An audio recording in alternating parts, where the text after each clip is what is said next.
ಸ್ನೇಹಿತರೆ, ಒಂದು ಪ್ರಜ್ಞೆ ತಪ್ಪಿರುವಂತಹ ಟ್ರೋಲ್ನ ಇಟ್ಕೊಂಡು ಅದ್ರ ಬಗ್ಗೆ ರಿಸರ್ಚ್ ಮಾಡ್ತಿರ್ಬೇಕಾದ್ರೆ ಅದಕ್ಕೆ ಪ್ರಜ್ಞೆ ಬಂದ್ರೆ ಹೇಗಿರುತ್ತೆ ಅಂತ ಸ್ವಲ್ಪ ಯೋಚನೆ ಮಾಡಿ ನಂತರ ಅದರಿಂದ ಆಗ್ಬೇಕಾದಂತಹ ಅನಾಹುತಗಳನ್ನ ತಪ್ಪಿಸೋದಕ್ಕೆ ಎಲ್ಲರೂ ಸೇರ್ಕೊಂಡು ಏನ್ ಮಾಡ್ತಾರೆ, ಹಾಗೆ ಯಾರ ಸಹಾಯನ ತಗೊಳ್ತಾರೆ ಅನ್ನೋದನ್ನ ತಿಳ್ಕೊಬೇಕು ಅಂದ್ರೆ ತಪ್ಪದೆ ಈ ಮೂವಿನ ನನ್ ಜೊತೆ ಕೊನೆ ತನಕ ನೋಡ್ಬೇಕು. ಅಂದಾಗೆ ನಾವಿವಾಗ ನೋಡ್ತಿರುವಂತ ಮೂವಿ 2025ರಲ್ಲಿ ರಿಲೀಸ್ ಆದ ಟ್ರೋಲ್ 2 ಅಂತ.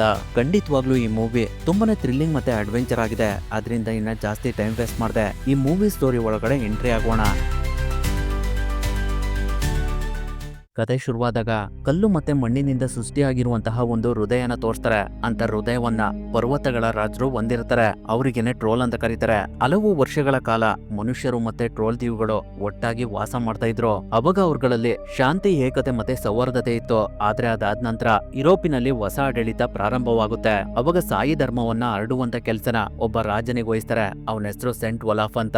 ಅವನು ತುಂಬಾ ವರ್ಷಗಳಿಂದ ಕಾಡು ಮತ್ತೆ ಪರ್ವತಗಳ ನಡುವೆ ವಾಸವಾಗಿದ್ದಂತಹ ಟ್ರೋಲ್ ಜೀವಿಗಳನ್ನ ಹೊರಗಡೆ ತಂದು ಅವ್ರ ಮೇಲೆ ಸೂರ್ಯನ ಬೆಳಕು ಬೀಳೋ ತರ ಮಾಡ್ತಾನೆ. ಅವಾಗ ಆ ಟ್ರೋಲ್ ಜೀವಿಗಳೆಲ್ಲ ಕಲ್ಲಾಗಿ ಪರಿವರ್ತನೆ ಆಗ್ತವೆ. ಅವನ ಕತ್ತಿ ಮತ್ತೆ ಬೈಬಲ್ನ ಸಹಾಯದಿಂದ ಭೂಮಿ ಮೇಲಿರುವಂತಹ ಟ್ರೋಲ್ ಜೀವಿಗಳನ್ನ ಸಂಪೂರ್ಣವಾಗಿ ನಾಶ ಮಾಡಲು ಪ್ರಾರಂಭ ಮಾಡ್ತಾನೆ. ಅದು ಹೆಚ್ಚಾಗ್ತಾ ಆ ಜೀವಿಗಳು ಕ್ರಿಶ್ಚಿಯನ್ ಧರ್ಮದ ಜನರಿಗೆ ಪವಿತ್ರ ಸಂಖ್ಯೆಯಾದ ಬೆಲ್ ಶಬ್ದಕ್ಕೆ ಭಯ ಪಡೋದಕ್ಕೆ ಶುರು ಮಾಡ್ತವೆ.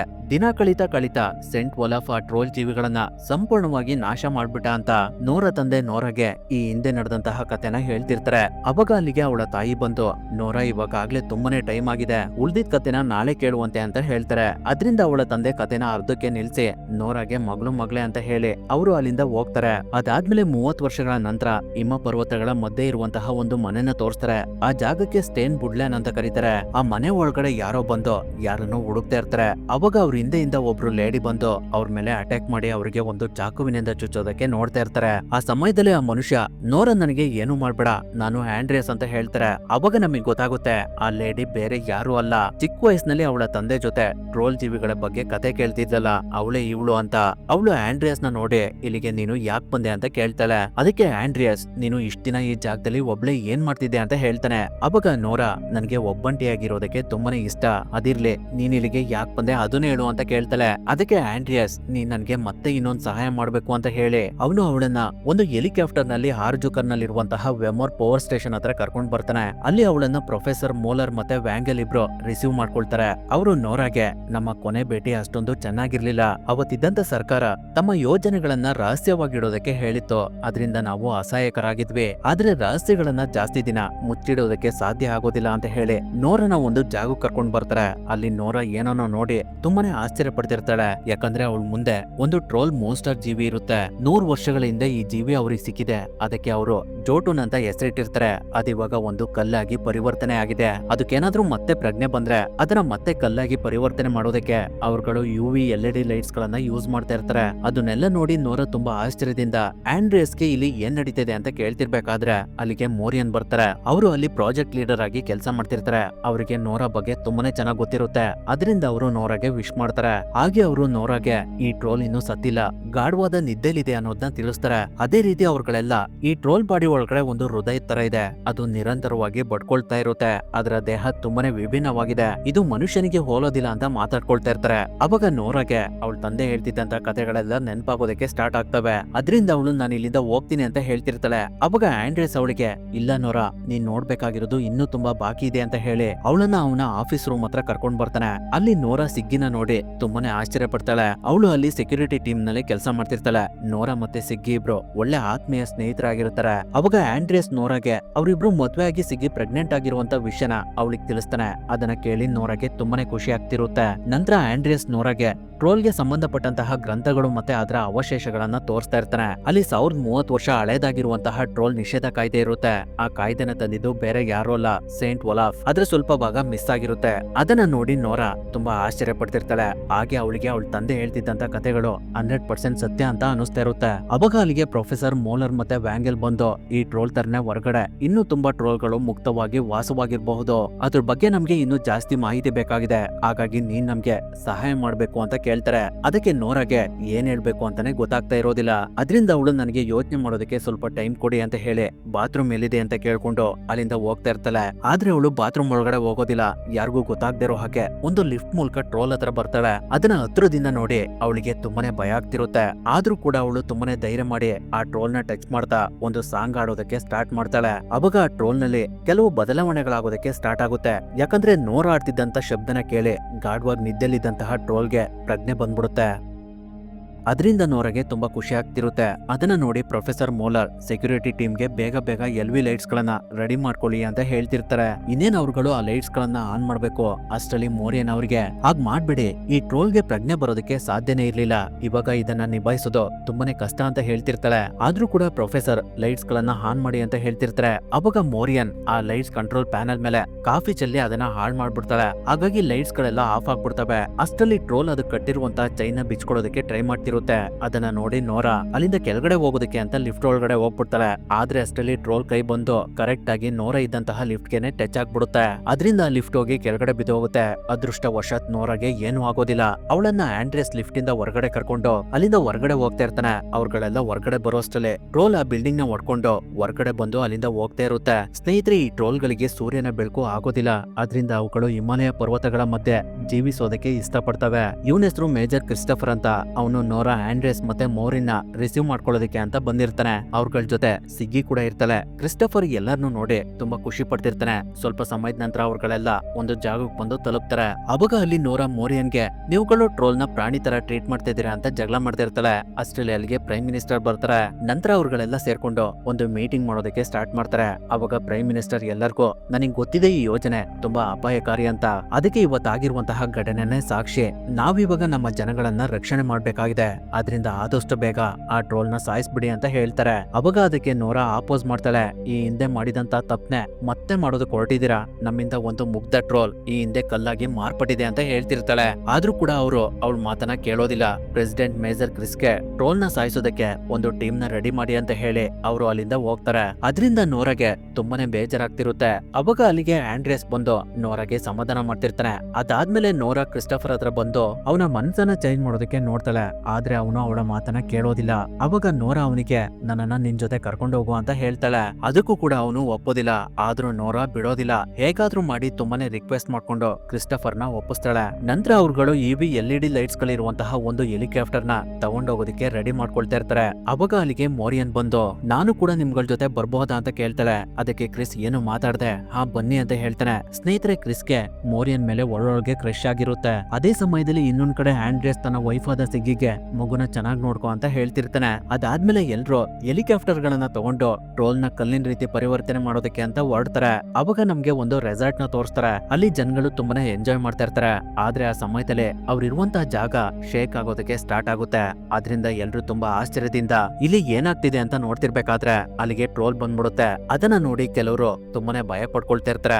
ಇನ್ ಕೆಲವರು ಇದು ತುಂಬಾ ಕ್ಯೂಟ್ ಆಗಿದೆ ಅಂತ ವಿಡಿಯೋ ಮಾಡ್ಕೊಳ್ತಾ ಇರ್ತಾರೆ. ಅವಾಗ ಆ ಟ್ರೋಲ್ ಕೆಲವ್ರನ್ನ ಇಟ್ಕೊಂಡು ತಿನ್ನೋದಕ್ಕೆ ಸ್ಟಾರ್ಟ್ ಮಾಡುತ್ತೆ. ಅದರಿಂದ ಅಲ್ಲಿದ್ದಂತಹ ಜನಗಳೆಲ್ಲ ಚಲ್ಲಾಪಿಲ್ಲಿಯಾಗಿ ಓಡೋದಕ್ಕೆ ಸ್ಟಾರ್ಟ್ ಮಾಡ್ತಾರೆ. ತುಂಬಾ ದಿನಗಳಿಂದ ಹಸ್ತಿದಂತ ಟ್ರೋಲ್ ಅದ್ರ ಕೈಗೆ ಸಿಕ್ಕವ್ರನ್ನೆಲ್ಲ ತಿಂತಾ ಇರುತ್ತೆ. ಅಷ್ಟರಲ್ಲಿ ಅಲ್ಲಿಗೆ ಕ್ರಿಸ್ಟಫರ್ ಟೀಮ್ ಹೆಲಿಕಾಪ್ಟರ್ ಗಳನ್ನ ತಗೊಂಡ್ ಬಂದು EV LED ಲೈಟ್ಸ್ ಗಳನ್ನ ಆನ್ ಮಾಡ್ಬಿಡ್ತಾರೆ. ಅದರಿಂದ ಆ ಟ್ರೋಲ್ ಬಾಡಿ ಮೇಲೆ ಬೆಂಕಿ ಹತ್ಕೊಳ್ತಾ ಇರುತ್ತೆ.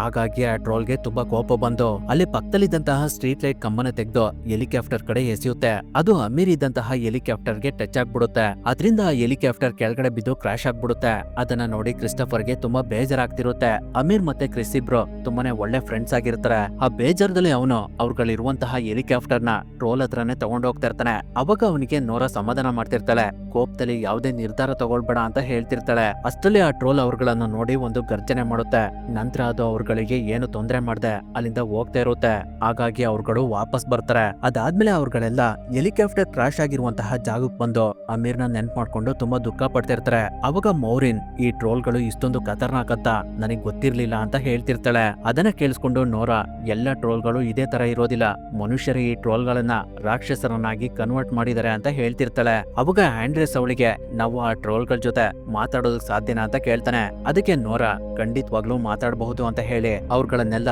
ಒಂದು ರಿಸ್ಟ್ರಿಕ್ಟೆಡ್ ಮಿಲಿಟರಿ ಏರಿಯಾದ ಹತ್ರ ಕರ್ಕೊಂಡ್ ಬರ್ತಾಳೆ. ಆ ಜಾಗಕ್ಕೆ ಡೋರಾ ಮೌಂಟೇನ್ಸ್ ಅಂತ ಕರೀತಾರೆ. ಆ ಮೌಂಟೇನ್ ಅಲ್ಲಿ ಒಂದು ಕೇವ್ ಇರುತ್ತೆ. ಅದ್ರೊಳಗಡೆ ನೋರಾ ಎಲ್ಲರನ್ನೂ ಕರ್ಕೊಂಡು ಹೋಗ್ತಾ ಇರ್ತಾಳೆ. ಆ ಸಮಯದಲ್ಲಿ ಇನ್ನೊಂದ್ ಕಡೆ ಒಬ್ರು ವಯಸ್ಸಾದಂತ ವ್ಯಕ್ತಿ ಅವ್ರ ವೈಫ್ಗೆ ಸರ್ಪ್ರೈಸ್ ಕೊಡೋದಕ್ಕೆ ಅಂತ ಒಂದು ಸುಂದರವಾದ ಮನೆನ ರೆಡಿ ಮಾಡಿ ಅವರ ವೈಫ್ ಜೊತೆ ಫೋನ್ ನಲ್ಲಿ ಮಾತಾಡ್ತಾ ಇರ್ತಾರೆ. ಅವಾಗ ಅವ್ರು ಇರುವಂತಹ ಜಾಗ ಶೇಕ್ ಆಗೋದಕ್ಕೆ ಸ್ಟಾರ್ಟ್ ಆಗುತ್ತೆ. ಅವ್ರ ಜೊತೆಲಿದ್ದಂತಹ ನಾಯಿ ಕೂಡ ತುಂಬಾ ಜೋರಾಗಿ ಬೊಗಳ್ತಾ ಇರುತ್ತೆ. ಯಾಕಂದ್ರೆ ಆ ಜಾಗಕ್ಕೂ ಕೂಡ ಟ್ರೋಲ್ ಬಂದ್ಬಿಡುತ್ತೆ. ಅದು ಅವ್ರು ರೆಡಿ ಮಾಡಿರುವಂತಹ ಮನೆನ ಒಂದೇ ಕ್ಷಣದಲ್ಲಿ ಸ್ಮ್ಯಾಶ್ ಮಾಡ್ಕೊಂಡು ಮುಂದೆ ಹೋಗ್ತಿರುತ್ತೆ. ಈಗಿರ್ಬೇಕಾದ್ರೆ ಈ ಕಡೆ ನೋರಾ ಎಲ್ಲರಿಗೂ ಆ ಗುಹೆಗೆ ಸಂಬಂಧಪಟ್ಟಂತಹ ಕಥೆಗಳನ್ನ ಹೇಳ್ತಿರ್ತಾಳೆ. ಅದೇನಂದ್ರೆ ಸೈಂಟ್ ಒಲಾಫ್ ಈ ಹಿಂದೆ ಟ್ರೋಲ್ಗಳ ರಾಜ ಮತ್ತೆ ಅವನ ಮಗನನ್ನ ಇಲ್ಲಿ ಬಂಧಿಸಿದ. ಅವನು ಕೆಲವು ವರ್ಷಗಳ ಹಿಂದೆ ಈ ಜಾಗದಿಂದ ಹೊರಗಡೆ ಹೋಗಿದ್ದಾನೆ. ಆದ್ರೆ ಅವನ ಮಗನ ಸುಳಿವು ಇದುವರೆಗೂ ಯಾರಿಗೂ ಸಿಕ್ಕಿಲ್ಲ ಅಂತ ಹೇಳಿ ಅವಳ ಕೈಲಿದ್ದಂತಹ ಟ್ರೋಲ್ ಅವಶೇಷದ ಕಲ್ಲಿಂದ ಶಬ್ದ ಮಾಡ್ತಾಳೆ. ಆ ಶಬ್ದನ ಕೇಳಿಸ್ಕೊಂಡು ಇದುವರೆಗೂ ಕಲ್ಬಂಡೆಯಂತೆ ನಿಂತಿದ್ದಂತಹ ಟ್ರೋಲ್ ಅವ್ರ ಮುಂದೆ ಬರುತ್ತೆ. ಅದನ್ನ ನೋಡಿ ಎಲ್ಲರಿಗೂ ತುಂಬಾ ಆಶ್ಚರ್ಯ ಆಗ್ತಿರುತ್ತೆ. ಅವಾಗ ನೋರಾ ಅವಳ ಹತ್ರ ಇದ್ದಂತಹ ಟ್ರೋಲ್ ಅವಶೇಷದ ಕಲ್ಲನ್ನ ಆ ಟ್ರೋಲ್ಗೆ ತೋರ್ಸಿ, ಯಾರು ಭಯ ಪಡ್ಬೇಡೆ, ನಾವು ಭಯ ಪಟ್ರೆ ಟ್ರೋಲ್ ನಮ್ ಮುಂದೆ ಇರೋದಕ್ಕೆ ಇಷ್ಟಪಡೋದಿಲ್ಲ. ಈ ಟ್ರೋಲ್ ಬೇರೆ ಯಾವ್ದು ಅಲ್ಲ, ಸೈಂಟ್ ಒಲಾಫ್ ಈ ಜಾಗದಲ್ಲಿ ಪರ್ವತಗಳ ರಾಜ ಮತ್ತೆ ಅವನ ಮಗನನ್ನ ಬಚ್ಚಿಟ್ಟಿದ್ನಲ್ಲ, ಅವನ ಮಗನೇ ಇವನು. ನನಗೆ ಇದಕ್ಕಿಂತ ಮುಂಚೆನೆ ಇವನ ಪರಿಚಯ ಇದೆ ಅಂತ ಹೇಳಿ ಆ ಟ್ರೋಲ್ ನ ಟಚ್ ಮಾಡ್ತಾ ಅವಳು ಈ ಹಿಂದೆ ಆಡ್ದಂತ ಸಾಂಗ್ ನ ಮತ್ತೆ ಆಡೋದಕ್ಕೆ ಸ್ಟಾರ್ಟ್ ಮಾಡ್ತಾಳೆ. ಅವಾಗ ಅದೇ ರೀತಿ ಅವಳ ಜೊತೆ ಆ ಟ್ರೋಲ್ ಕೂಡ ಆಡ್ತಾ ಇರುತ್ತೆ. ಅದನ್ನ ನೋಡಿ ಎಲ್ಲರಿಗೂ ತುಂಬಾ ಆಶ್ಚರ್ಯ ಆಗ್ತಿರುತ್ತೆ. ಅವ್ರುಗಳು ನೋರಾಗೆ ಇದು ಹೇಗ್ ಸಾಧ್ಯ, ನೀನು ಈ ಟ್ರೋಲ್ಗೆ ಏನ್ ಮಾಡಿದ್ಯಾ ಅಂತ ಕೇಳ್ತಾರೆ. ಅದಕ್ಕೆ ನೋರಾ ನಾನು ಈ ಟ್ರೋಲ್ಗೆ ಏನು ಮಾಡಿಲ್ಲ, ಕೇವಲ ಮನಸ್ಸಿಂದ ಇದ್ರ ಜೊತೆ ಮಾತಾಡ್ತೀನಿ ಅಷ್ಟೇ ಅಂತ ಹೇಳಿ ಆಂಡ್ರಿಯಾಸ್ ನ ಅದ್ರ ಪಕ್ಕಕ್ಕೆ ಕರ್ಕೊಂಡು ಹೋಗಿ ಅವನ ಕೈನ ಆ ಟ್ರೋಲ್ಗೆ ಟಚ್ ಮಾಡಿಸ್ತಾಳೆ. ಅವಾಗ ಆ ಟ್ರೋಲ್ ಅವ್ರಿಗೆ ಏನು ಮಾಡೋದಿಲ್ಲ. ಅದನ್ನ ನೋಡಿ ಅವ್ರಗಳಿಗೆಲ್ಲ ತುಂಬಾನೇ ಸಂತೋಷ ಆಗ್ತಿರುತ್ತೆ. ಆ ಟ್ರೋಲ್ಗೆ ನೋರಾ ಬ್ಯೂಟಿಫುಲ್ ಅಂತ ಹೆಸರನ್ನ ಇಟ್ಟಿರ್ತಾಳೆ. ಅದಕ್ಕೆ ವೇಕ್ ಅಂತಾನೂ ಕರೀತಾರೆ. ಅದಾದ್ಮೇಲೆ ನೋರಾ ಆ ಟ್ರೋಲ್ಗೆ ನಾನ್ ನಿನ್ನ ಹತ್ರ ಒಂದು ದೊಡ್ಡ ಸಹಾಯನ ಕೇಳೋದಕ್ ಬಂದಿದ್ದೀನಿ ಅಂತ ಹೇಳಿ ನಡೆದಿದ್ದ ವಿಷಯನೆಲ್ಲ ಆ ಟ್ರೋಲ್ಗೆ ಎಕ್ಸ್ಪ್ಲೇನ್ ಮಾಡ್ತಾಳೆ. ನಂತರ ಅವ್ರುಗಳು ಜೂಟ ಟ್ರೋಲ್ ಹೋಗ್ತಿದ್ದಂತಹ ಜಾಗಕ್ಕೆ ಬಂದು ಅದ್ರ ಮುಂದೆ ಒಂದು ಫ್ಲೈರ್ ಗನ್ ನ ಶೂಟ್ ಮಾಡಿ ಅದರ ಗಮನನ ನೋರಾ ಕಡೆ ತಗೊಳ್ತಾರೆ. ಆ ಟ್ರೋಲ್ಗೆ ಮೆಗಾ ಟ್ರೋಲ್ ಅಂತಾನೂ ಕರೀತಾರೆ. ಅವಾಗ ಆ ಟ್ರೋಲ್ ನೋರಾನ ನೋಡಿ ಅವಳ ಮೇಲೆ ಅಟ್ಯಾಕ್ ಮಾಡೋದಕ್ಕೆ ಅಂತ ಬರುತ್ತೆ. ಅಷ್ಟಲ್ಲೇ ಅವ್ರಗಳ ಹಿಂದೆ ಬಚ್ಚಿಟ್ಕೊಂಡಿದ್ದಂತಹ ಬ್ಯೂಟಿಫುಲ್ ಟ್ರೋಲ್ ಅದ್ರ ಮುಂದೆ ಬರುತ್ತೆ. ಅದನ್ನ ನೋಡಿ ಮೆಗಾ ಟ್ರೋಲ್ಗೆ ತುಂಬಾನೇ ಆಶ್ಚರ್ಯ ಆಗ್ತಿರುತ್ತೆ. ಅದು ವೇಕ್ ಹತ್ರ ಏನೋ ಮಾತಾಡ್ತಿರುತ್ತೆ. ವೇಕ್ ಕೂಡ ಅದಕ್ಕೆ ಏನೋ ಹೇಳ್ತಿರುತ್ತೆ. ಅದನ್ನ ನೋಡಿದ್ರೆ ನಮ್ಗೆ ಮೆಗಾ ಟ್ರೋಲ್ ವೇಕ್ ಟ್ರೋಲ್ಗೆ ನೋರನ ಸಾಯಿಸ್ತೀನಿ ಅಂತ ಹೇಳ್ತಿರುತ್ತೆ. ಆದ್ರೆ ಅದಕ್ಕೆ ವೇಕ್ ಟ್ರೋಲ್ ಒಪ್ತಾ ಇರೋದಿಲ್ಲ ಅಂತ ಅನಿಸ್ತಾ ಇರುತ್ತೆ. ಹಾಗಾಗಿ ಮೆಗಾ ಟ್ರೋಲ್ಗೆ ಕೋಪ ಬಂದು ಅದು ನಿಂತಿರುವಂತಹ ಐಸ್ ಕ್ಯೂಬ್ ಮೇಲೆ ಒಂದ್ಸಲ ಜೋರಾಗಿ ಒದಿಯುತ್ತೆ. ಅದರಿಂದ ಒಂದು ಕ್ರ್ಯಾಕ್ ಕ್ರಿಯೇಟ್ ಆಗಿ ವೇಕ್ ಟ್ರೋಲ್ ನಿಂತಿದ್ದಂತಹ ಜಾಗದಲ್ಲಿ ಐಸ್ ಬ್ರೇಕ್ ಆಗಿ ವೇಕ್ ಟ್ರೋಲ್ ನೀರ್ ಒಳಗಡೆ ಬಿದೋಗ್ಬಿಡುತ್ತೆ. ಅದು ಮೇಲ್ಗಡೆ ಬರೋದಕ್ಕೆ ಎಷ್ಟೇ ಟ್ರೈ ಮಾಡಿದ್ರು ಕೂಡ ಅದಕ್ಕೆ ಆಗ್ತಾ ಇರೋದಿಲ್ಲ. ಸ್ವಲ್ಪ ಸಮಯದಲ್ಲೇ ಆ ಟ್ರೋಲ್ ನೀರ್ ಒಳಗಡೆ ಮುಳುಗೋಗ್ಬಿಡುತ್ತೆ.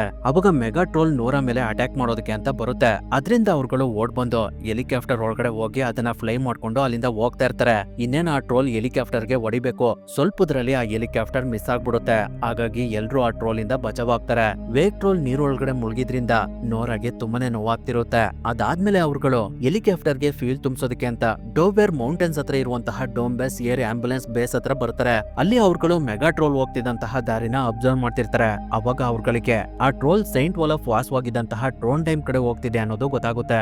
ಅದು ಅದರ ಸೇಡನ್ನ ತೀರ್ಸ್ಕೊಳ್ಳೋದಕ್ಕೆ ಅಂತ ಸೈಂಟ್ ಒಲಾಫ್ ವಾಸವಾಗಿದ್ದಂತಹ ಜಾಗಕ್ಕೆ ಹೋಗ್ತಿರುತ್ತೆ. ಅದರಿಂದ ಎಲ್ರು ಸೈಂಟ್ ಒಲಾಫ್ ಸಮಾಧಿ ಇರುವಂತಹ ಟ್ರೋಂಡೈಮ್ ಹತ್ರ ಬರ್ತಾರೆ. ಅವನ ಬಾಡಿನ ಅಲ್ಲಿನ ಜನಗಳು ಒಂದು ಚರ್ಚ್ ಒಳಗಡೆ ಸಮಾಧಿ ಮಾಡಿರ್ತಾರೆ. ಆ ಚರ್ಚೆ ಹಿಂದೆ ಸೈಂಟ್ ಒಲಾಫ್ ನ ಅರಮನೆ ಆಗಿರುತ್ತೆ. ಇವ್ರ ಹೆಸರು ಎಸ್ತೆರಾ ಅಂತ. ಇವರು ನಾರ್ವೆಯ ಮುಖ್ಯ ಭಾಗದಲ್ಲಿರುವಂತಹ ಸೈಂಟ್ ಒಲಾಫ್ ನ ಅರಮನೆ ಆದಂತಹ ಚರ್ಚ್ ಅಲ್ಲಿ ಕೆಲಸ ಮಾಡ್ತಿರ್ತಾರೆ. ಇದೇ ಆ ಚರ್ಚು. ಅವರು ಎಲ್ಲರಿಗೂ ಆ ಚರ್ಚ್ ನ ತೋರಿಸಿ ಇದನ್ನ 1300 ವರ್ಷಗಳ ಹಿಂದೆ ರೆಡಿ ಮಾಡಿದ್ದಾರೆ. ಇದನ್ನ ನಾರ್ವೆಯ ಹೃದಯ ಭಾಗ ಅಂತ ಕರೀತಾರೆ ಅಂತ ಹೇಳ್ತಿರ್ತಾರೆ. ಅವಾಗ ನೋರಾ ಅವರಿಗೆ ನಾವು ಸೈಂಟ್ ಒಲಾಫ್ ನ ಸಮಾಧಿಯನ್ನ ನೋಡೋದಕ್ಕೆ ಅಂತ ಬಂದಿದೀವಿ. ನಾವು ಕೆಲವು ಬುಕ್ ಗಳಲ್ಲಿ ಸೈಂಟ್ ಒಲಾಫ್ ನ ಈ ಚರ್ಚ್ ನಲ್ಲೇ ಸಮಾಧಿ ಮಾಡಿದ್ದಾರೆ ಅಂತ ಓದಿದೀವಿ. ಅದು ಎಲ್ಲಿದೆ ಅಂತ ನಿಮಗೆ ಗೊತ್ತಾ ಅಂತ ಕೇಳ್ತಾರೆ. ಅದಕ್ಕೆ ಅವರು ಇಲ್ಲಿನ ರಾಜ ಮನೆತನದವ್ರನ್ನ ಈ ಚರ್ಚ್ ಕೆಳಗಡೆ ಸಮಾಧಿ ಮಾಡಿದ್ದಾರೆ, ಅಲ್ಲಿ ಹುಡುಕಿದ್ರೆ ನಿಮಗ್ ಸಿಗಬಹುದು ಅಂತ ಹೇಳ್ತಾರೆ. ಹಾಗಾಗಿ ಎಲ್ರು ಆ ಚರ್ಚ್ ನ ಅಂಡರ್ ಗ್ರೌಂಡ್ ಒಳಗಡೆ ಬಂದು ಅಲ್ಲಿ ಸೈಂಟ್ ಒಲಾಫ್ ನ ಸಮಾಧಿ ಎಲ್ಲಿದೆ ಅಂತ ಹುಡುಕ್ತಾ ಇರ್ತಾರೆ. ಅವಾಗ ಅವ್ರುಗಳಿಗೆ ಒಂದು ಚಿತ್ರ ಸಿಗುತ್ತೆ. ಅದನ್ನ ಆಂಡ್ರಿಯಾಸ್ ತುಂಬಾ ಕ್ಯೂರಿಯಾಸಿಟಿಯಿಂದ ನೋಡ್ತಿರ್ಬೇಕಾದ್ರೆ ಆ ಚಿತ್ರದ ಮಧ್ಯೆ ಒಂದು ಹೋಲ್ ಇರೋದು ಅವ್ರುಗಳಿಗೆ ಗೊತ್ತಾಗುತ್ತೆ. ಅದೇ ರೀತಿ ಆ ಚಿತ್ರದಲ್ಲಿ 3 ಹೋಲ್ಗಳಿರ್ತವೆ. ಆ ಹೋಲ್ಗಳು ಎಲ್ಲೆಲ್ಲಿದಾವೆ ಅದೇ ಜಾಗಕ್ಕೆ ಸೈಂಟ್ ಒಲಾಫ್ ಸಾಯ್ಬೇಕಾದ್ರೆ ಶತ್ರುಗಳು ಅವನ ಬಾಡಿಗೆ ಅದೇ ಅದೇ ಜಾಗಕ್ಕೆ ಚುಚ್ಚಿ ಸಾಯಿಸಿರ್ತಾರೆ.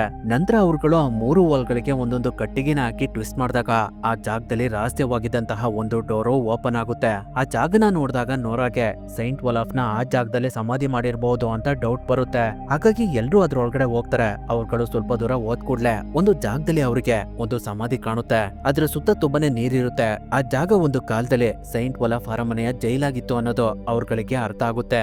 ನಂತರ ಎಲ್ರೂ ಸೇರ್ಕೊಂಡು ಅವ್ರಗಳ ಮುಂದೆ ಇದ್ದಂತಹ ಸಮಾಧಿನ ಓಪನ್ ಮಾಡ್ತಾರೆ. ಅದ್ರೊಳಗಡೆ ನಿಜವಾಗ್ಲೂ ಸೈಂಟ್ ಒಲಾಫ್ನ ಮಮ್ಮಿ ಇರುತ್ತೆ. ಅದ್ರ ಪಕ್ಕನೆ ಒಂದು ಪತ್ರ ಇರುತ್ತೆ. ಅದು ಬೇರೆ ಯಾವುದೂ ಅಲ್ಲ, ಆಂಡ್ರಿಯಸ್ ಆಫೀಸ್ ನಲ್ಲಿ ಇದ್ದಂತಹ ಪತ್ರದ ಉಳಿದ ಭಾಗ. ಹಾಗಾಗಿ ಅವ್ರುಗಳು ಅದರ ಫೋಟೋನ ಸಿಗಿ ಕಳ್ಸಿ ಅವೆರಡನ್ನು ಮ್ಯಾಚ್ ಮಾಡೋದಕ್ಕೆ ಹೇಳ್ತಾರೆ. ಅವಳು ಅವೆರಡನ್ನು ಮ್ಯಾಚ್ ಮಾಡಿದಾಗ ಅವೆರಡು ಒರಿಜಿನಲ್ ಅಂತ ಅವ್ರಗಳಿಗೆ ಗೊತ್ತಾಗುತ್ತೆ. ಅದನ್ನ ಓದಿದಾಗ ಸೈಂಟ್ ಒಲಾಫ್ ಟ್ರೋಲ್ಗಳಿಗೆ ಅವನ ಮನೆನೇ ಬಿಟ್ಕೊಡೋದಕ್ಕೆ ರೆಡಿ ಇದ್ದ. ಆದ್ರೆ ಚರ್ಚ್ನವರಿಗೆ ಅದು ಇಷ್ಟ ಇರೋದಿಲ್ಲ. ಅದರಿಂದನೇ ಅವರು ಸೈಂಟ್ ಒಲಾಫ್ನ ಸಾಯಿಸಿದ್ರು ಅನ್ನೋದು ಗೊತ್ತಾಗುತ್ತೆ. ಅದನ್ನೆಲ್ಲ ನೋಡಿದಾಗ ನೋರಾಗೆ ಆ ಟ್ರೋಲ್ ಬರೀ ಸೈಂಟ್ ಒಲಾಫ್ ಮೇಲೆ ಸೇಡ್ ತೀರಿಸ್ಕೊಳ್ಳೋದಕ್ ಬರ್ತಿದೆ. ಅದರಿಂದ ಈ ದೇಶಕ್ಕೆ ಯಾವುದೇ ರೀತಿ ತೊಂದರೆ ಇಲ್ಲ ಅನ್ನೋದು ಗೊತ್ತಾಗುತ್ತೆ. ಅಷ್ಟರಲ್ಲಿ ನ್ಯೂಸ್ ನಲ್ಲೆಲ್ಲ ಬರೀ ಟ್ರೋಲ್ ಬಗ್ಗೆನೆ ಬರ್ತಿರುತ್ತೆ. ಹಾಗಾಗಿ ಪ್ರೆಸಿಡೆಂಟ್ಗೆ ತುಂಬಾನೇ ಪ್ರೆಷರ್ ಇರುತ್ತೆ. ಅವರು ಟ್ರೋಂಡೈಮ್ ನಲ್ಲಿರುವಂತಹ ಜನಗಳನ್ನೆಲ್ಲ ಬೇರೆ ಕಡೆ ಕಳ್ಸೋದಕ್ಕೆ ಏರ್ಪಾಟ್ ಮಾಡಿದೀವಿ ಅಂತ ಹೇಳ್ತಿರ್ತಾರೆ. ಈಗಿರ್ಬೇಕಾದ್ರೆ ಈ ಕಡೆ ಎಲ್ರೂ ಅಲ್ಲಿಗೆ ಬರ್ತಿರುವಂತಹ ಟ್ರೋಲ್ ನ ಹೇಗ್ ತಡಿಬಹುದು ಅನ್ನೋದ್ರ ಬಗ್ಗೆ ಯೋಚನೆ ಮಾಡ್ತಿರ್ತಾರೆ. ಅವಾಗ ನೋರಾ ಟ್ರೋಲ್ ಗಳನ್ನ ಹತ್ಯೆ ಮಾಡೋದಕ್ಕೆ ಸೈಂಟ್ ಒಲಾಫ್ ಏನೆಲ್ಲ ಟೆಕ್ನಿಕ್ ಗಳನ್ನ ಯೂಸ್ ಮಾಡ್ತಿದ್ದ ಅಂತ ತಿಳ್ಕೊಳ್ಳೋದಕ್ಕೆ ಅವಳ ತಂದೆ ಕೊಟ್ಟಿರುವಂತಹ ಬುಕ್ ನ ಚೆಕ್ ಮಾಡ್ತಾಳೆ. ಅದ್ರಲ್ಲಿ ಸೈಂಟ್ ಒಲಾಫ್ ಒಂದು ಬೆಳ್ಳಿ ಕತ್ತಿಯಿಂದ ಟ್ರೋಲ್ ಗಳನ್ನ ಸಾಯಿಸ್ತಾ ಇದ್ದ. ಅದಕ್ಕೆ ಮ್ಯಾಜಿಕ್ ಶಕ್ತಿ ಇತ್ತು ಅಂತ ಇರುತ್ತೆ. ಅದನ್ನ ನೋಡಿ ನೋರಾಗೆ ಒಂದು ಐಡಿಯಾ ಬರುತ್ತೆ. ಹಾಗಾಗಿ ಅವಳ ಹತ್ರ ಇರುವಂತಹ ಚಾಕುನ ತಗೊಂಡು ಅದನ್ನ ಆ ಚರ್ಚ್ ಒಳಗಡೆ ಇದ್ದಂತಹ ಪವಿತ್ರ ಜಲದಲ್ಲಿ ನೆನೆಸಿ ಅದರಿಂದ ಅವಳ ಹತ್ರ ಇದ್ದಂತಹ ಟ್ರೋಲ್ ಅವಶೇಷದ ಕಲ್ಲನ್ನ ಕಟ್ ಮಾಡ್ತಾಳೆ. ಅವಾಗ ಅವ್ರಗಳಿಗೆ ಅರ್ಥ ಆಗುತ್ತೆ ಸೈಂಟ್ ಒಲಾಫ್ ಯೂಸ್ ಮಾಡ್ತಿದ್ದಂತಹ ಮ್ಯಾಜಿಕ್ ಶಕ್ತಿ ಆ ಪವಿತ್ರ ಜಲದಲ್ಲಿದೆ ಅಂತ.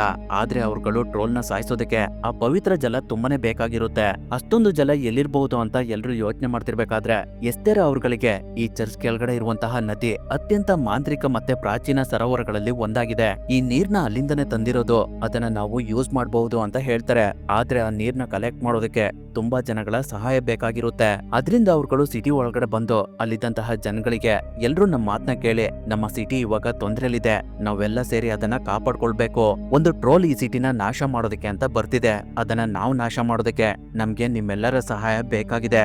ಯಾರ್ಯಾರು ನಮ್ಗೆ ಸಹಾಯ ಮಾಡ್ತೀರಾ ಅಂತ ಕೇಳ್ತಾರೆ. ಅದಕ್ಕೆ ಅಲ್ಲಿದ್ದವರೆಲ್ಲ ನಾವು ನಿಮಗೆ ಸಹಾಯ ಮಾಡ್ತೀವಿ ಅಂತ ಒಪ್ಕೊಳ್ತಾರೆ. ಹಾಗಾಗಿ ಅವ್ರಗಳನ್ನೆಲ್ಲ ಕರ್ಕೊಂಡ್ ಬಂದು ಚರ್ಚ್ ಒಳಗಡೆ ಇದ್ದಂತಹ ನದಿಯಿಂದ ಪವಿತ್ರ ಜಲವನ್ನ ಸಂಗ್ರಹ ಮಾಡೋದಕ್ಕೆ ಶುರು ಮಾಡ್ತಾರೆ. ತುಂಬಾ ಜನಗಳು ಅದಕ್ಕೆ ಸಹಾಯ ಮಾಡಿದ್ರಿಂದ ಬೇಗ ಬೇಗ ಆ ಪವಿತ್ರ ಜಲವನ್ನ ಕೆಲವು ಮಿಸೈಲ್ ಗಳಿಗೆ ಲೋಡ್ ಮಾಡ್ತಿರ್ತಾರೆ. ಕೆಲವು ಡ್ರಮ್ಸ್ ಗಳಿಗೆ ಆ ಪವಿತ್ರ ಜಲನ ತುಂಬಿ ಅದಕ್ಕೆ ಬಾಂಬ್ ಫಿಕ್ಸ್ ಮಾಡಿ ಚರ್ಚ್ ಮುಂದೆ ಇಡ್ತಾ ಇರ್ತಾರೆ. ಈಗಿರ್ಬೇಕಾದ್ರೆ ಅವತ್ ರಾತ್ರಿ ಟ್ರೋಲ್ ಅವ್ರುಗಳಿರುವಂತಹ ಜಾಗಕ್ಕೆ ಬಂದೇ ಬಿಡುತ್ತೆ. ಆ ಸಮಯದಲ್ಲಿ ಆಂಡ್ರಿಯಸ್ ಮತ್ತೆ ಎಸ್ತೆರ ಇಬ್ರು ಚರ್ಚ್ ಬೆಲ್ ಮಾಡೋದಕ್ಕೆ ಸ್ಟಾರ್ಟ್ ಮಾಡ್ತಾರೆ. ಆ ಶಬ್ದನ ಕೇಳಿಸ್ಕೊಳ್ಳೋದಕ್ಕೆ ಆ ಟ್ರೋಲ್ಗೆ ಆಗ್ತಾ ಇರೋದಿಲ್ಲ. ಆ ಸಮಯದಲ್ಲಿ ಸೋಲ್ಜರ್ಸ್ ಗಳೆಲ್ಲ ಅವ್ರುಗಳು ಕಲೆಕ್ಟ್ ಮಾಡಿರುವ ಪವಿತ್ರ ಜಲ ಇರುವಂತಹ ಮಿಸೈಲ್ ಗಳನ್ನ ಆ ಟ್ರೋಲ್ ಮೇಲೆ ಫೈರ್ ಮಾಡೋದಕ್ಕೆ ಸ್ಟಾರ್ಟ್ ಮಾಡ್ತಾರೆ. ಹಾಗಾಗಿ ಆ ಟ್ರೋಲ್ ಬಾಡಿ ಮೇಲ್ಗಡೆ ಬೆಂಕಿ ಹತ್ಕೊಳ್ತಾ ಇರುತ್ತೆ. ಅದರಿಂದ ಆ ಟ್ರೋಲ್ಗೆ ತುಂಬಾ ಕೋಪ ಬಂದು ಅದು ಅಲ್ಲೇ ಪಕ್ಕದಲ್ಲಿದ್ದಂತಹ ಒಂದು ಮರನ ಕಿತ್ಕೊಂಡು ಚರ್ಚ್ ಬೆಲ್ ಆಗ್ತಿರುವಂತಹ ಜಾಗಕ್ಕೆ ಎಸೆಯುತ್ತೆ. ಅದರಿಂದ ಆ ಚರ್ಚ್ ಡ್ಯಾಮೇಜ್ ಆಗಿ ಅದ್ರೊಳಗಡೆ ಇದ್ದಂತಹ ಬೆಲ್ಗಳೆಲ್ಲ ಕೆಳಗಡೆ ಬಿದ್ದೋಗ್ಬಿಡ್ತವೆ. ಪವಿತ್ರ ಜಲದಿಂದ ಆ ಟ್ರೋಲ್ಗೆ ಅಷ್ಟೇನು ಡ್ಯಾಮೇಜ್ ಆಗ್ತಾ ಇರೋದಿಲ್ಲ. ಆ ಜಾಗದಲ್ಲಿ ನೋರಾ ಇರೋದನ್ನ ನೋಡಿ ಆ ಟ್ರೋಲ್ಗೆ ಇನ್ನೂ ಕೋಪ ಬಂದ್ಬಿಡುತ್ತೆ. ಅದರಿಂದ ಅದು ಅವಳನ್ನ ಸಾಯಿಸೋದಕ್ಕೆ ಅಂತ ಹೋಗ್ತಿರುತ್ತೆ. ಅಷ್ಟರಲ್ಲಿ ಅಲ್ಲಿಗೆ ವೇಕ್ ಟ್ರೋಲ್ ಬಂದು ತುಂಬಾ ಜೋರಾಗಿ ಗರ್ಜನೆ ಮಾಡ್ತಿರುತ್ತೆ. ಅದನ್ನ ನೋಡಿ ಮೆಗಾ ಟ್ರೋಲ್ ಕೂಡ ತುಂಬಾ ಕೋಪದಿಂದ ಅದ್ರ ಜೊತೆ ಫೈಟ್ ಮಾಡೋದಕ್ಕೆ ಅಂತ ಹೋಗುತ್ತೆ. ಅವಾಗ ಅವುಗಳ ಮಧ್ಯೆ ತುಂಬಾನೇ ಫೈಟ್ ನಡೆಯುತ್ತೆ. ಆದ್ರೆ ಮೆಗಾ ಟ್ರೋಲ್ ತುಂಬಾನೇ ಸ್ಟ್ರಾಂಗ್ ಇರೋದ್ರಿಂದ ಅದು ವೇಕ್ ಟ್ರೋಲ್ಗೆ ಸಖತ್ತಾಗಿ ಹೊಡಿತಾ ಇರುತ್ತೆ. ಅದನ್ನ ನೋಡಿ ನೋರಾ ಮೆಗಾ ಟ್ರೋಲ್ ವೇಕ್ ಟ್ರೋಲ್ ನ ಸಾಯಿಸ್ಬಿಡುತ್ತೆ. ಹಾಗಾಗಿ ನಾವು ವೇಕ್ ಟ್ರೋಲ್ಗೆ ಸಹಾಯ ಮಾಡ್ಬೇಕು ಅಂತ ಹೇಳ್ತಿರ್ತಾಳೆ. ಅವಾಗ ಮೌರ್ಯನ್ ಅವರಿಗೆ ನಾವು ಆ ಟ್ರೋಲ್ ಒಳಗಡೆ ಇರುವಂತಹ ಹೃದಯಕ್ಕೆ ಪವಿತ್ರ ಜಲನ ಹಾಕಿದ್ರೆ ಅದು ಸಾಯುವಂತ ಸಾಧ್ಯತೆ ಜಾಸ್ತಿ ಇರುತ್ತೆ ಅಂತ ಹೇಳ್ತಾಳೆ. ಆ ಮಾತನ್ನ ಕೇಳಿ ಆಂಡ್ರಿಯಸ್ ನಾವು ಹೆಲಿಕಾಪ್ಟರ್ ಮೂಲಕ ಪವಿತ್ರ ಜಲನ ತಗೊಂಡೋಗಿ ಆ ಟ್ರೋಲ್ ಬಾಯಿ ಒಳಗಡೆ ಹಾಕೋಣ, ಅದರಿಂದ ಅದರ ಹೃದಯ ಡೆಡ್ ಆಗಬಹುದು ಅಂತ ಹೇಳ್ತಾನೆ. ಅಷ್ಟರಲ್ಲಿ ಈ ಕಡೆ ಮೆಗಾ ಟ್ರೋಲ್ ವೇಕ್ ಟ್ರೋಲ್ಗೆ ತುಂಬಾನೇ ಹೊಡಿತಾ ಇರುತ್ತೆ. ಅದನ್ನ ನೋಡಿ ನೋರಾ ನಾವು ಏನ್ ಮಾಡಿದ್ರು ಆದಷ್ಟು ಬೇಗ ಮಾಡ್ಬೇಕು ಅಂತ ಹೇಳ್ತಿರ್ತಾಳೆ. ಹಾಗಾಗಿ ಕ್ರಿಸ್ಟಫರ್ ಮತ್ತೆ ಆಂಡ್ರೆಸ್ ಇಬ್ರು ಅವ್ರ ಹತ್ರ ಉಳಿದಿರುವಂತಹ ಪವಿತ್ರ ಜಲನ ತಗೊಂಡು ಅದಕ್ಕೊಂದು ಬಾಂಬ್ ಫಿಕ್ಸ್ ಮಾಡಿ ಅದನ್ನ ಹೆಲಿಕಾಪ್ಟರ್ ಮೂಲಕ ಟ್ರೋಲ್ ಹತ್ರ ತಗೊಂಡು ಹೋಗ್ತಾ ಇರ್ತಾರೆ. ಅಷ್ಟರಲ್ಲಿ ಈ ಕಡೆ ಮೆಗಾ ಟ್ರೋಲ್ ವೇಕ್ ಟ್ರೋಲ್ ನ ಸೋಲ್ಸಿ ಅದು ನೀರ್ ಒಳಗಡೆ ಅದುಮ್ತಾ ಇರುತ್ತೆ. ಅದನ್ನ ನೋಡಿ ನೋರಾಗೆ ತುಂಬಾ ಕೋಪ ಬಂದು ಅವಳು ಆ ಟ್ರೋಲ್ ಹತ್ರ ಹೋಗಿ ಅದಕ್ಕೆ ಪವಿತ್ರ ಜಲ ಇರುವಂತಹ ಮಿಸೈಲ್ ಗಳಿಂದ ಶೂಟ್ ಮಾಡ್ತಿರ್ತಾಳೆ. ಅವಳ ಜೊತೆ ಮೌರ್ಯ ಕೂಡ ಸೇರ್ಕೊಳ್ತಾಳೆ. ಇನ್ನೊಂದ್ ಕಡೆ ಕ್ರಿಸ್ ಮತ್ತೆ ಆಂಡ್ರೆಸ್ ಇಬ್ರು ಹೆಲಿಕಾಪ್ಟರ್ ನಲ್ಲಿ ಪವಿತ್ರ ಜಲನ ತಗೊಂಡು ಹೋಗ್ತಿರ್ಬೇಕಾದ್ರೆ ಮಿಸ್ ಆಗಿ ಅದು ಫಿಕ್ಸ್ ಮಾಡಿರುವಂತಹ ಬಾಂಬ್ ರಿಮೋಟ್ ಕೆಳಗಡೆ ಬಿದ್ದೋಗ್ಬಿಡುತ್ತೆ. ಅದ್ರಿಂದ ಅವ್ರುಗಳಿಗೆ ಏನ್ ಮಾಡ್ಬೇಕು ಅಂತಾನೆ ಗೊತ್ತಾಗ್ತಾ ಇರೋದಿಲ್ಲ. ಆ ಬಾಂಬ್ನ ಇವಾಗ ಅವ್ರುಗಳು ಮ್ಯಾನ್ಯುಯಲ್ ಆಗಿ ಟ್ರಿಗರ್ ಮಾಡ್ಬೇಕಾಗಿರುತ್ತೆ. ಅದು ಹೇಗಂದ್ರೆ ಅವ್ರುಗಳು ಆ ಪವಿತ್ರ ಜಲದ ಜೊತೆ ಟ್ರೋಲ್ ಬಾಯ್ ಒಳಗಡೆ ಒಂದು ಗ್ರಾನೇಡ್ ನ ಅಟ್ ಎ ಟೈಮ್ ನಲ್ಲಿ ಹಾಕ್ಬೇಕಾಗಿರುತ್ತೆ. ಅವ್ರಗಳ ಹತ್ರ ಇನ್ನ ಜಾಸ್ತಿ ಟೈಮ್ ಇಲ್ದೇ ಇರೋದ್ರಿಂದ ಆಂಡ್ರೆಸ್ ಕ್ರಿಸ್ಗೆ ನನ್ನನ್ನ ಟ್ರೋಲ್ ಹತ್ರ ಕರ್ಕೊಂಡು ಹೋಗು ಅಂತ ಹೇಳ್ತಾನೆ. ಆದ್ರೆ ಅದಕ್ಕೆ ಕ್ರಿಸ್ ಒಪ್ಪೋದಿಲ್ಲ. ಆದ್ರೂ ಕೂಡ ಆಂಡ್ರೆಸ್ ಅವನನ್ನ ಒಪ್ಸೆ ನನ್ನನ್ನ ಟ್ರೋಲ್ ಹತ್ರ ಕರ್ಕೊಂಡು ಹೋಗು ಅಂತ ಹೇಳ್ತಾನೆ. ಅದರಿಂದ ಕ್ರಿಸ್ ಹೆಲಿಕಾಪ್ಟರ್ ನ ಟ್ರೋಲ್ ಇರುವಂತಹ ಜಾಗಕ್ಕೆ ತಗೊಂಡೋಗ್ತಾನೆ. ಅವಾಗ ಆಂಡ್ರೆಸ್ ಅವನ ವೈಫಿಗೆ ಕಾಲ್ ಮಾಡಿ ನನ್ನ ಮಗನಿಗೆ ಹೇಳು ನಿನ್ನ ತಂದೆ ಸೂಪರ್ ಮ್ಯಾನ್ ಆಗಿದ್ರು ಅಂತ ಹೇಳು ಅಂತ ಹೇಳಿ ಅವನು ಪವಿತ್ರ ಜಲದ ಜೊತೆ ಒಂದು ಗ್ರಾನೈಟ್ ನ ಇಟ್ಕೊಂಡು ನೇರವಾಗಿ ಮೆಗಾ ಟ್ರೋಲ್ ಬಾಯ್ ಒಳಗಡೆ ಬಿದ್ದೋಗ್ತಾನೆ. ಅದನ್ನ ನೋಡಿ ನೋರಾಗೆ ತುಂಬಾನೇ ನೋವಾಗ್ತಿರುತ್ತೆ. ಸ್ವಲ್ಪ ಸಮಯದಲ್ಲೇ ಆಂಡ್ರೆಸ್ ಟ್ರೋಲ್ ಬಾಯ್ ಒಳಗಡೆ ಬಿದ್ದೋಗ್ತಾನೆ. ಅದರಿಂದ ಆ ಟ್ರೋಲ್ ಬಾಡಿ ಒಳಗಡೆ ಎಲ್ಲ ಗ್ರಾನೈಟ್ ಜೊತೆ ಪವಿತ್ರ ಜಲ ಸ್ಪ್ರೆಡ್ ಆಗಿ ಸ್ವಲ್ಪ ಸ್ವಲ್ಪನೇ ಅದು ನಾಶ ಆಗ್ತಿರುತ್ತೆ. ಅದನ್ನ ನೋಡಿ vague troll mega troll body ಒಳಗಡೆ ಇದ್ದಂತಹ ಹೃದಯನ ಹೊರಗಡೆ ತೆಗೆದ್ಬಿಡುತ್ತೆ. ಹಾಗಾಗಿ ಮೆಗಾ ಟ್ರೋಲ್ ಸಂಪೂರ್ಣವಾಗಿ ನಾಶ ಆಗ್ಬಿಡುತ್ತೆ.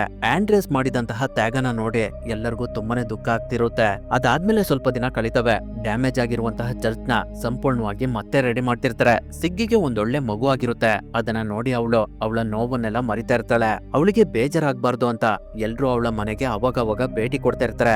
ವೇಗ್ ಟ್ರೋಲ್ ಕೂಡ ಅವಾಗವಾಗ ಬಂದು ನೋರನ್ನ ಭೇಟಿ ಮಾಡಿ ಹೋಗ್ತಿರುತ್ತೆ. ಅಲ್ಲಿಗೆ ಈ ಮೂವಿ ಎಂಡ್ ಆಗುತ್ತೆ.